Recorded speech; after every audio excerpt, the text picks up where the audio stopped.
Oh, scalpel. You looking at me, Lionel? We're losing adrenaline now. You'll never amount to anything, pal. Everybody clear. You scum. We've lost him.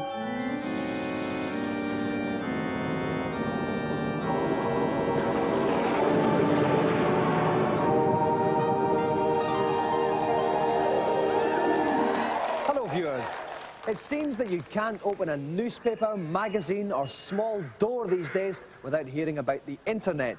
Is it really an information superhighway or a sad cul-de-sac full of dull blokes trying to pretend sitting in front of your computer is cool? Well, today we're throwing off our humorous trousers in exchange for some serious journalistic ones as we feature an event called Is the Net Full of Cack?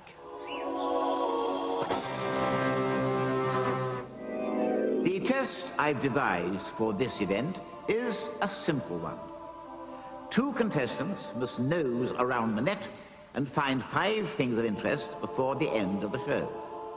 The person who comes up with the most interesting, original, or practical applications will walk away with the joystick. Surf's up!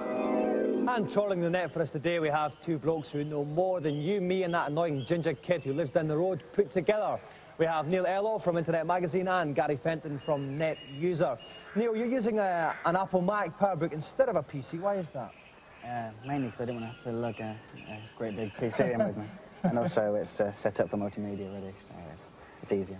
And I have to ask you about your fine hair. I'm very envious of men who do have a lot of hair. How much conditioner do you need to use to get a hairstyle like that? Quite a lot, but it is compulsory on the internet. All right, thanks, Neil. Gary, is the net all it's cracked up to be then, or is it just a lot of hype? No, it's not. It's totally brilliant, and there's a lot more there than people believe. Okay, and I believe, Gary, your father has the largest train set in the world. Yeah, and he's trying to sell it. If you're the only one that wants to buy it. That's fantastic. You must be very proud. Oh, yeah. Okay, then, right, guys, we've got to get this done by the end of the show, so if you'd like to get cracking now. Then, while our 2 cyber seekers log on, we're going to grab today's news firmly by the hand. Multiplayer arcade simulations like the Magic Edge system seen last week have been booming recently. Virtual World has just upgraded its Pacific Rim sites with Voyage to Atlantis. Employing hardware used by Soldier Boys, it allows up to 8 players to play gaily around in an underwater virtual reality adventure. It's yet to be installed in Virtual World over here, but I'm not having you on. It will be soon. This wee gadget is Silicon View, a handheld video player in development by NEC. Sound and images are stored on a small memory card which can only hold about 4 minutes of video just now, but NEC swear blind it will soon hold up to an hour. It's the size of a credit card, it has no moving parts, and you can even use it if you have a rampant facial hair, like that bloke lurking at the back. Walt Disney Pictures invites you into a world where toys come to life. Red alert! Andy is coming upstairs! Andy's coming, everybody! Back to your places! Hurry! Did you see my ear? Out of my way! Toy Story is the world's first entirely computer-generated movie. The plot revolves around 2 toys, Woody, voiced by nice guy Tom Hanks. Draw! Oh! Got me again! And Buzz Lightyear, voiced by top lad Tim Allen, and the crazy mishaps that befall them when they accidentally stray into the real world. The so-called real world is also computer-generated, and with detail like this, it's no wonder it took animators 3.5 years to complete without eating their tea. Andy! Toy Story is released in the States next week and opens here in March. Welcome back. We have Neil Ello and Gary Fenton. They're hoping to find 5 interesting things each on the internet before the end of the show. Neil, what have you come up with so far? So far, the trailers for Judge Dredd at Buena Vista in the US. Just downloaded one of those. It's a rather large movie, but it's usually quite worth it when you've downloaded them, if you've got the time. How long does it take you to download one of those? It could take you 45 minutes to an hour if you're dialing from home. But obviously it's a bit faster because we have VSDN from here. Okay, then let's have a look at that.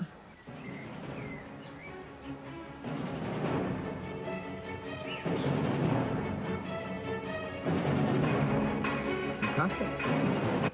Okay, Gary, what about you? What have you come up with so far? The NASA shuttle homepage. That sounds fascinating, Gary. Let's have a peep. Okay, everything you want to know about the space shuttle in graphic detail. Here's a link to the space station that they're building. Okay, Okay, this is a plan of it. So you can click on anything that tells you what each pod does on the space station. And here we've got a movie file. For people who like watching movies of space shuttles? Well, this is the space station, computer graphic image of it. Just playing there. It's all very smooth and everything, isn't it? It is, yeah. How powerful does your PC need to be able to run it that smoothly? You're looking at sort of low-end Pentiums. So a lot of money involved? Yeah. OK, thank you very much, Guy. Thank you very much, Neil. I'll leave you to it. Keep on surfing that net. Meanwhile, I'm feeling all tingly, generally all over. That can mean only one thing. It's about time for the Celebrity Challenge. So, to find out what it is they'll be playing, let's go over to Old Bloke. I like to get dirty once in a while, and what better way to do it than on the classic arcade racer, Sega Rally. My contestants will be playing the two-player version of the game, which means they'll be swapping between their viewpoints to keep abreast of the action. The race will be conducted over 2 laps, with plenty of puddles, gravel, and mud to keep things interesting. As usual, the player first across the line gets the joystick. Gentlemen, start your engines. And here to play Sega Rally today, 2 of the finest and most physically attractive British blokes ever to sit in a motor, Johnny Herbert and Mark Blundell.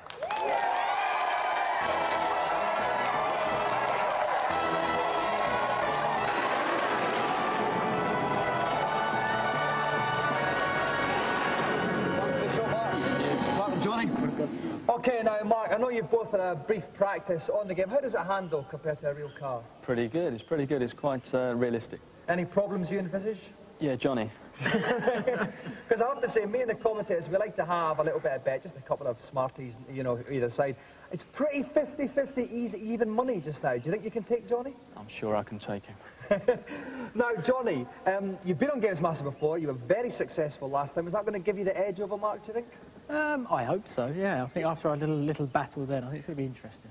You're almost playing at home, aren't you? Yeah, more or less, yeah, exactly. And the other thing is, I was thinking, Johnny, you're a fantastic-looking bloke. I mean, Mark is quite good-looking as well, but you're a fantastic-looking bloke. And I was thinking, it's a shame to hide that behind a helmet most of the time. Do you think they should have a rule that the good-looking Formula 1 drivers don't wear a helmet? I think so. I think it would be fair, wouldn't it? I don't know. I'm not that good-looking. Obviously not.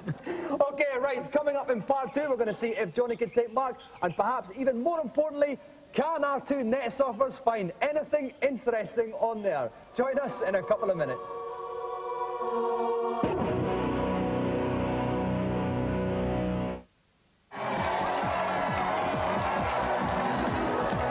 Welcome back. We have Mark Blundell and Johnny Herbert, our 2 special guests today, about to fight it out on Sega Rally. My co-commentator on this is our arcade expert, Derek Lynch from Funland. Derek, they're going to have a choice of 2 cars. That's right. What's the difference between them? Well, it's a Lancia or a Toyota.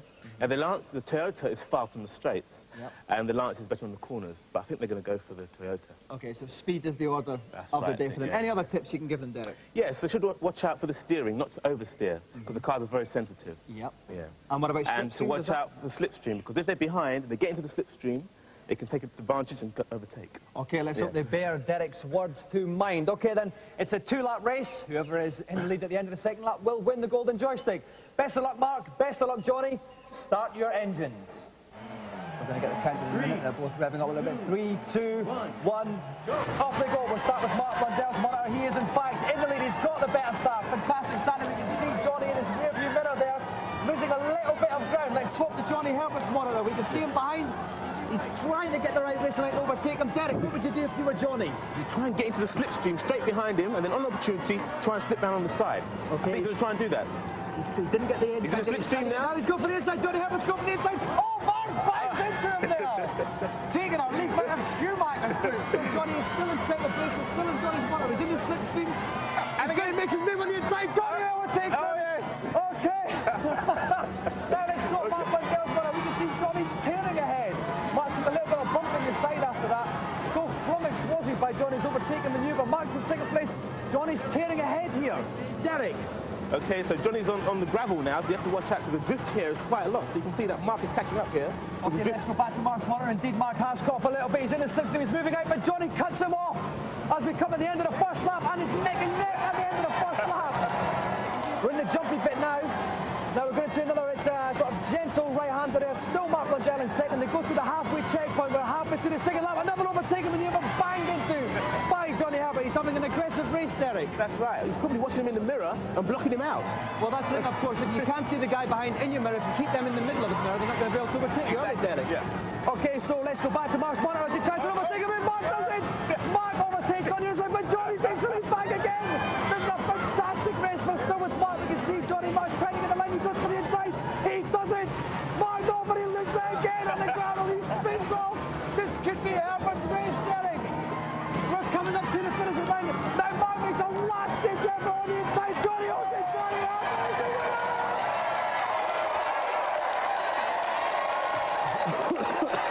I'll try to get my voice back after that. What a challenge, Mark. You lost by 1/10 of a second. That was all that was in it. Where did you lose that vital 10th? I'm not sure. I think it might have been that first chicane, actually. I think where Johnny blocked me. Uh-huh. Yeah, I sent him in a draft. yeah. I could never recover. You are wearing a slightly heavier shirt than Johnny as well. Maybe that was the case? Yeah, Johnny's got a nice ladies' linen blouse. Thank you, Mark. And that was it. It was the added weight was slightly working against you at the end. Now, Johnny, obviously, you've won the British Grand Prix. How does that compare to winning on this? No contest. This was absolutely fantastic. And I think it's mainly down to the blouse that I've obviously got that far ahead and got that extra 10th of a second. That was it. Well, it was certainly one of the tensest challenges I can ever remember on the show. And the second Gamesmaster Golden Joystick he's won in his career goes to Johnny Herbert.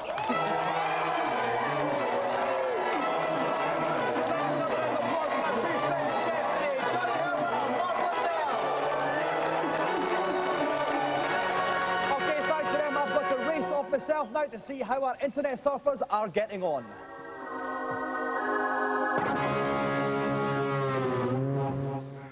OK, Gary, earlier on in the show then you showed us the space shuttle stuff, which was technically very good, but personally speaking, I'm not into the space shuttle. Maybe that's just selfish, but it is my show. Have you got anything a bit more up my street this time, Gary? How about the Shaman? I like the Shaman. Good. This is Nemeton, their website. Everything you want to know, see, hear and do about them. Here's some video clips from Shaman Pop Videos. Pretty exciting stuff, and you can choose any one of these. They've already got. There we go.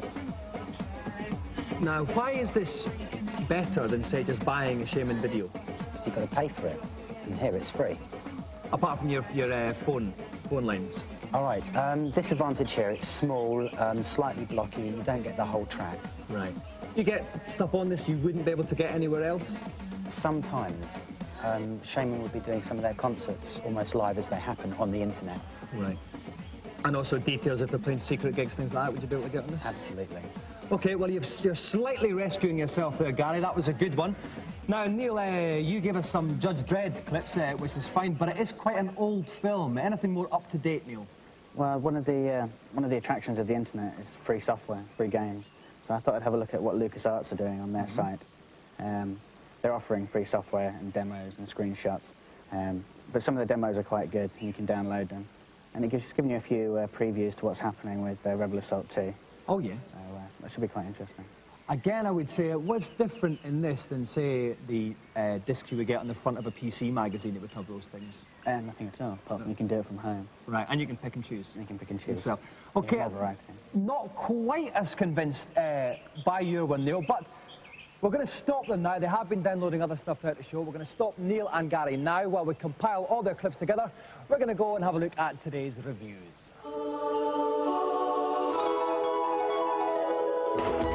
First up, the sequel to the only platform game ever that was funny, Earthworm Jim 2 on the Mega Drive. Okay, Earthworm Jim is back again. This time round, though, there are passwords to collect on the levels. You don't get them until you've completed a level, but at least you don't have to go all the way back to the start of the game. The levels are bigger. There's more to do on them, there's more puzzles to solve, and there's more sub-games to complete. Earthworm Jim 2 is full of variety, it's full of originality, and it's full of interest. With every level, you open a new can of worms. Try this and you'll be hooked.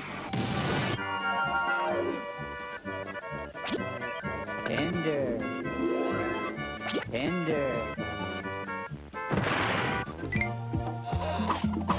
Sorry, I was miles away there. This is Rayman on the Saturn, and it's quite good.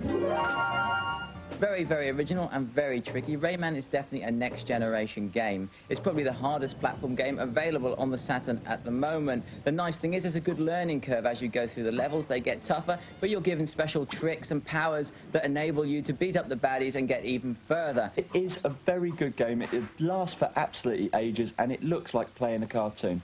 Tops.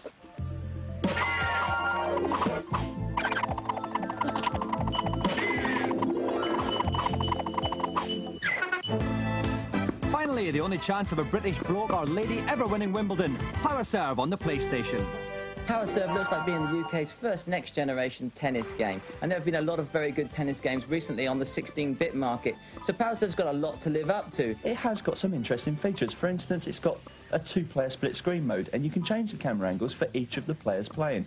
Also, the characters are very well detailed, and they're very nicely rendered. Games have to stand up on their playability, and just because something is next-generation doesn't mean you have to make it 3D and forget all about the gameplay. I think this is a very brave attempt, but it'll be surpassed very, very soon. At least I hope it will. Love.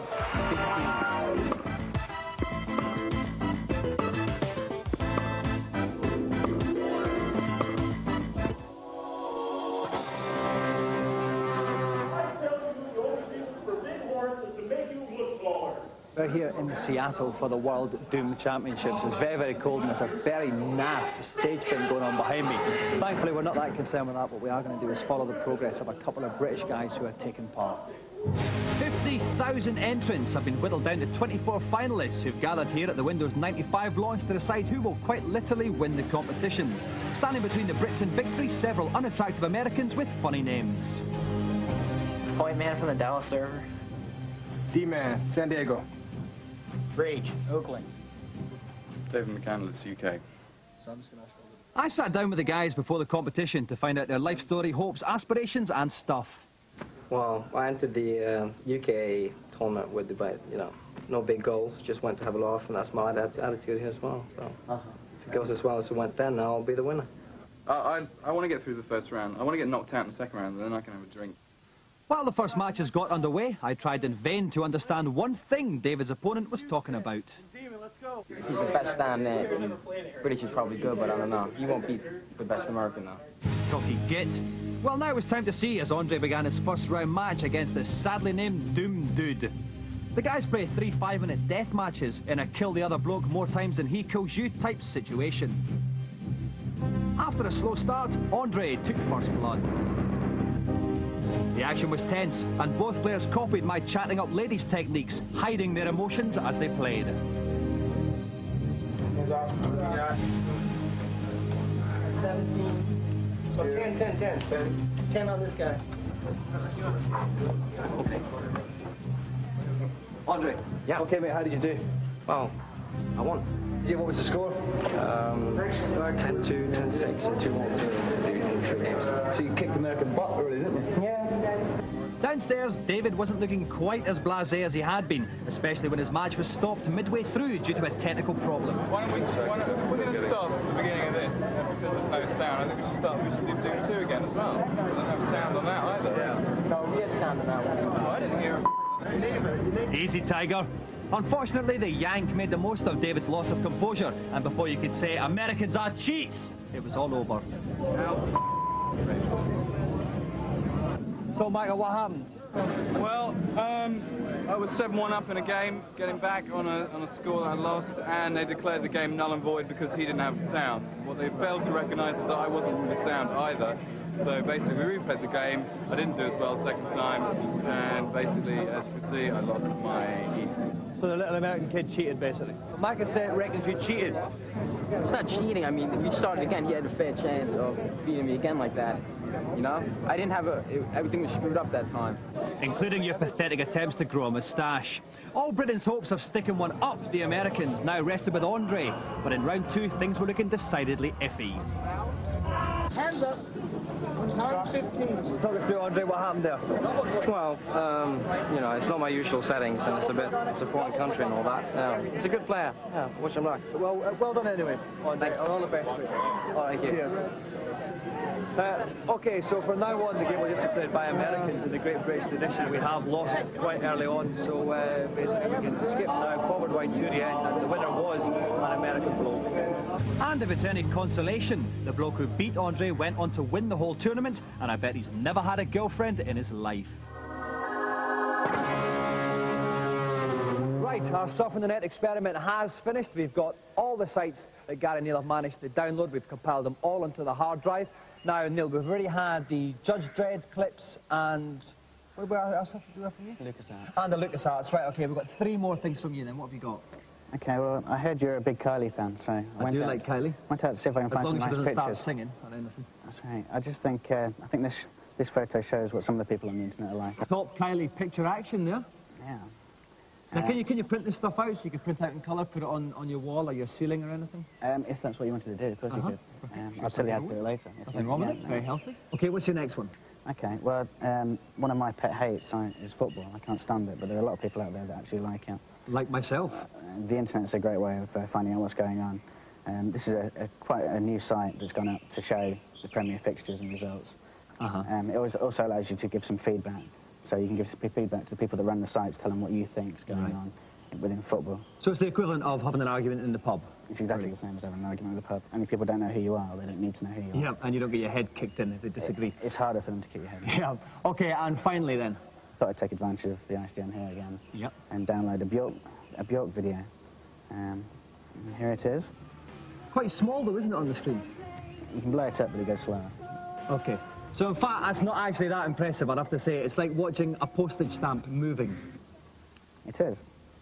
OK, well, that's all your clips, dear. Thank you very much. We'll go on to Gary's now. Now, Gary, we have already seen from you the NASA Space Shuttle stuff, which was fascinating, if you like that kind of thing, and some stuff on the Shaman. Now, we've got 3 more clips from you.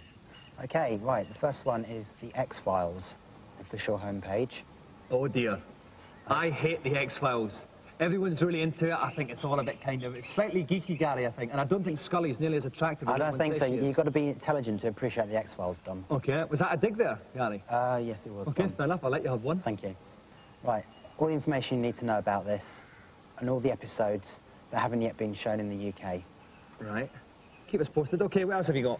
OK, MCA Universal, they have quite a big website. It's called Cyberwalk. Everything you want to know about Universal, their products, films, videos. And here are the films that they've currently got out at the moment. So this is very similar to Neil's Buena Vista page that you had the Judge Dredd trailer on? Yeah, kind of. Just like click on a picture here and you see a movie So if you can't be bothered buying like a movie magazine, then this is great? Yeah. Otherwise it's pretty this is more up to date as well. It's more up to date, yeah. OK, fair enough. And finally you have? OK, we have Sony's PlayStation homepage. OK, and it lists all the different fighting games currently available and forthcoming. Can you actually play them, though? Can you download demos and play them on your PC? Almost. Here's Toshinden. Right, and let's see a little clip of that in action. It is running very, very smoothly. But like I say, you are just kind of watching it. It's like watching 2 cartoon characters have a fight, which is, I mean, it's great for a while, guy. It's fine. Well, after seeing the 5 clips from each of our gentlemen, I would have to say I did like Gary's Shaman clip, but that was about all, I'm afraid. As far as Neil goes, I thought the football thing was quite a good idea if you want to have a chat with people. I liked the Bjork stuff. And generally, I thought Neil's was a much more kind of hip and trendy selection. So, the special is the net full of cack. Gamesmaster Golden Joystick goes to Neil.